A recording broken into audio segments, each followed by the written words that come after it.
যিসকল মানুহে চৰকাৰী ঘৰ পাব বিচাৰি আছে লগতে যিসকল মানুহে চৰকাৰী ঘৰৰ আবেদন কৰিছে সেই সকল মানুহে ভিডিঅ'টোত ক্লিক কৰিছে যদি অনুগ্ৰহ কৰি ভিডিঅ'টো স্কিপ নকৰি প্ৰথমৰ পৰা শেষলৈ চাই থাকিব কিয়নো এইটো ভিডিঅ'ৰ মাজত আপোনালোকক জনাম যে যিসকল মানুহে চৰকাৰী ঘৰ পোৱাৰ কাৰণে আবেদন কৰিছিল সেই সকল মানুহে 2024 চনৰ চৰকাৰী ঘৰৰ নতুন লিষ্টত নিজৰ নামখন কেনেকৈ চাব পাৰিব তো আপোনালোকৰ নাম যদি 2024 চনৰ নতুন লিষ্টত অন্তৰ্ভুক্ত হৈ আছে তেন্তে অতি শীঘ্ৰে আপোনালোকৰ বেংক একাউণ্টত সোমাব চৰকাৰী ঘৰৰ প্ৰথম কিস্তিৰ টকা তো কেনেকৈ চাব এতিয়া আপোনালোকক বিস্তাৰিত জনাইছো অনুগ্ৰহ কৰি ভিডিঅ'টো স্কিপ নকৰি প্ৰথমৰ পৰা শেষলৈ চাব আৰু মোৰ চেনেলত নতুন হলে প্লিজ চেনেলটো সাবস্ক্ৰাইব কৰি মোৰ লগত থাকিব ভিডিঅ'টো ভাল লাগিলে অনুগ্ৰহ কৰি শেয়াৰ কৰি দিব তো ইয়াৰ কাৰণে মই অফিচিয়েল ৱেবছাইটটো ওপেন কৰি ৰাখিছো আপোনালোকক জনাই দিম কেনেকৈ ওপেন কৰিব ওপেন কৰাৰ পিছত এনেকুৱা ইন্টাৰফেস আহিলে ৰাইট সাইডত 3 লাইন অপচনত ক্লিক কৰিব ক্লিক কৰাৰ লগে লগে আপোনালোকৰ সন্মুখত লেফট সাইডত এনেকুৱা কেইটামান অপচন আহিব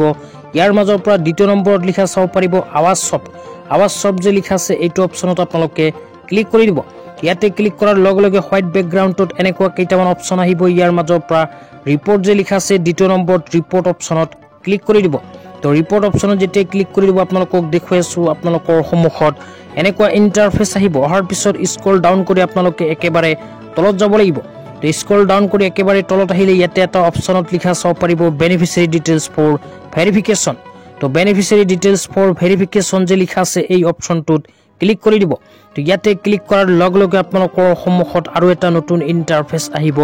অহাৰ পিছত ইয়াতে আপোনালোকে লিখা চাব পাৰিব অল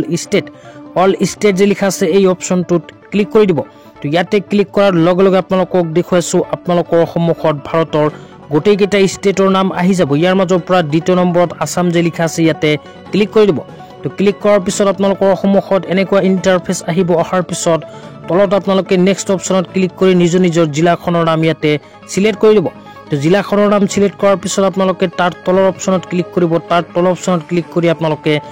নিজৰ ব্লকৰ নামটো ইয়াতে সিলেক্ট কৰি দিব তো ব্লকৰ নামটো সিলেক্ট কৰাৰ পিছত আপোনালোকে তাৰ তলৰ অপচনত ক্লিক কৰিব তাৰ তলৰ অপচনত ক্লিক কৰি আপোনালোকে নিজৰ পঞ্চায়তৰ নামখন বিচাৰি উলিয়াই পঞ্চায়তৰ নামৰ ওপৰত ক্লিক কৰি দিব তো পঞ্চায়তৰ নামৰ ওপৰত ক্লিক কৰাৰ পিছত আপোনালোকে তাৰ তলৰ অপচনত ক্লিক কৰিব তাৰ তলৰ অপচনত ক্লিক কৰি আপোনালোকে একেবাৰে স্ক্ৰল ডাউন কৰি তলত গলে লিখা চাব পাৰিব 2024-25 তো 2024-25 যে লিখা আছে ইয়াতে ক্লিক কৰি দিব তো ক্লিক কৰি স্ক্ৰল ডাউন কৰি অকমান তলত আহিলে তাৰ তলৰ অপচনত ক্লিক কৰিব তাৰ তলৰ অপচনত ক্লিক কৰি প্ৰধানমন্ত্ৰী আৱাস যোজনা গ্ৰামীণ যে লিখা আছে এই অপচনতে ক্লিক কৰি দিব তো ইয়াতে ক্লিক কৰাৰ পিছত অকমান তলত আহিলে ইয়াতে চাব পাৰিব কেপচা মোৰ ক্ষেত্ৰত 32+60 আহিছে তো আপোনালোকৰ ক্ষেত্ৰত প্লাস আহিব পাৰে মাইনাস আহিব পাৰে প্লাস আহিলে প্লাস কৰি তলৰ ঘৰত বহাব মাইনাস আহিলে মাইনাস কৰি তলৰ ঘৰত বহাই সাবমিট যে লিখা আছে সাবমিট অপচনত ক্লিক কৰি দিব তো সাবমিট অপচনত যেতে ক্লিক কৰিব আপোনালোকৰ সন্মুখত চৰকাৰী ঘৰৰ নতুন লিষ্টখন আহি যাব তো আপোনালোকে অনুগ্ৰহ কৰি ভিডিঅ'টো স্কিপ নকৰি চাই থাকক তো সাবমিট অপচনত ক্লিক কৰি আপোনালোকে স্ক্ৰল ডাউন কৰি অকমান তলত আহিব স্ক্ৰল ডাউন কৰি অকমান তলত আহিলে ইয়াতে 2024 চনৰ চৰকাৰী ঘৰৰ নতুন লিষ্টখন চাব পাৰিব তো ইয়াতে যদি আপোনালোকৰ নাম অন্তৰ্ভুক্ত হৈ আছে তেন্তে এতিয়ালৈকে যদি চৰকাৰী ঘৰৰ টকা পোৱা নাই অতি শীঘ্ৰে আপোনালোকে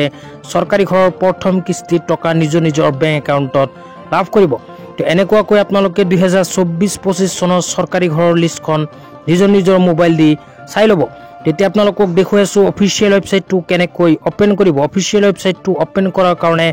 নিজৰ মোবাইলৰ ক্ৰোম ব্ৰাউজাৰটো ওপেন কৰি ল'ব ক্ৰোম ব্ৰাউজাৰ ওপেন কৰি আপোনালোকে সাৰ্চ বাৰত ক্লিক কৰিব সাৰ্চ বাৰত ক্লিক কৰি প্লাই জাস্ট লিখিব pmayg.nic.in তো pmayg.nic.in লিখি আপোনালোকে নিজৰ মোবাইলৰ ক্ৰোম ব্ৰাউজাৰত